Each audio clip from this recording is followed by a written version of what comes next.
হে বঙ্গ, ভাণ্ডারে তব বিবিধ রতন, তা সবে অবধামি অবহেলা করি পরধন লোভে মত্ত করিনু ভ্রমণ পরদেশে।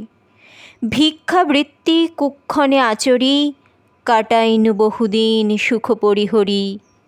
অনিদ্রায় নিরাহারে সঁপিকায় মন, মজিনু বিফল তপে অবরেণ্যে বরি। কেলেনু শৈবালে ভুলি কোমল কানন, স্বপ্নে তব কুললক্ষ্মী কয়ে দিলা পরে। ওরে বাছা, মাতৃকোষে রতনের রাজি, এ ভিখারি দশা তবে কেন তোর আজি? যা ফিরি অজ্ঞান তুই, যা রে ফিরি ঘরে, পালিলাম আজ্ঞা সুখে পাইলাম কালে। মাতৃভাষার উপখনি পূর্ণমণি জালে।